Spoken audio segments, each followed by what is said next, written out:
అందరికీ నమస్కారం అండి. ఇప్పుడు ఆల్రెడీ గోస్పాద క్షేత్రంలో చాలా దేవాలయాలు ఉన్నాయని చెప్పాను కదా. అందులో భాగంగానే మనకి అయ్యప్ప స్వామి దేవాలయం అండి ఇది. సో ఇక్కడ యాక్చువల్లీ చెప్పుకోవాలంటే ఈ గోస్పాద క్షేత్రంలో చాలామంది భక్తులు రావడం జరుగుతుంది. ఎందుకంటే ఇక్కడ వచ్చి వారు కోరుకున్న కోరికలు కోరితే ఖచ్చితంగా దొరుకుద్ది అనే ఒక నమ్మకంతో చాలామందికి రావడం జరుగుతుంది. సో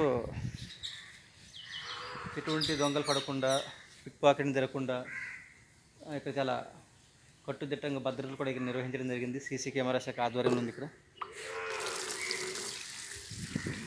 ఇంకా మీకు మంచి ప్లేస్ చూపిస్తున్నాను.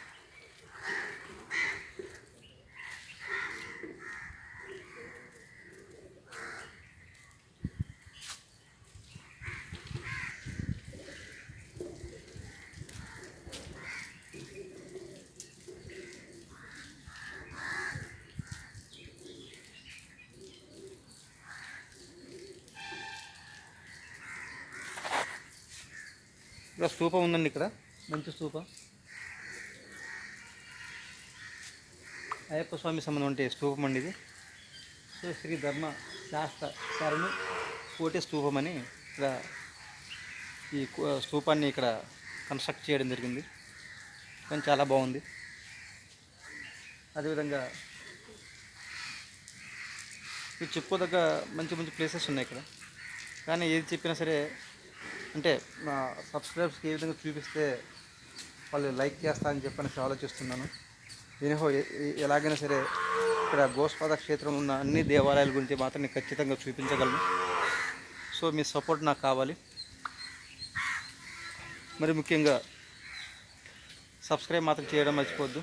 సో సబ్స్క్రైబ్ చేయడం వల్ల నాకు కొంత బలాన్ని ఇస్తుంది.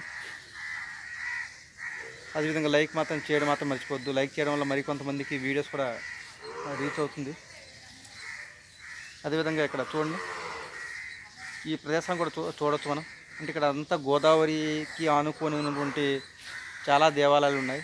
ఆ ప్రతి ఒక్క దేవాలయాల గురించి కూడా నేను చూపిస్తాను. అయితే అంతకుముందు ఇది బాగా ఓల్డ్ కన్స్ట్రక్షన్. ఇది ఒక దేవాలయమే, కానీ అందులో ఉన్నటువంటి శ్రీ పతంజలి యోగ శిక్షణ కేంద్రం అంటారు. శ్రీ పతంజలి యోగ శిక్షణ కేంద్రం, యోగాచార్య శ్రీ దండు Satyanarayanaraju, national yoga champion, yoga therapist ఒక మనకి ఇక్కడ బిల్డింగ్ కన్స్ట్రక్ట్ చేయడం జరిగింది. ఎందుకంటే ఇక్కడ యోగా చేయడానికి ఒక శిక్షణ కార్యక్రమాన్ని ఇక్కడ ఏర్పాటు చేసేవాళ్ళు. ఇక్కడ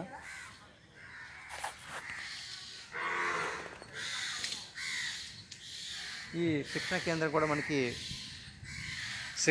కూడా మనకి ఈ గోస్పాద క్షేత్రం ఉంది. అంటే అయ్యప్ప స్వామి దేవాలయానికి ఆనుకొని ఇప్పుడు ఉందాం. బాగా ఓల్డ్ అన్నమాట. ఇది బాగా ఓల్డ్, కానీ పని చేయట్లేదు. అంటే ఇక్కడ ఎవరు వెళ్ళడం లేదనుకుంటారు. ఓకే, మరిన్ని మంచి వీడియోస్తో మీ ముందుకు వస్తాను.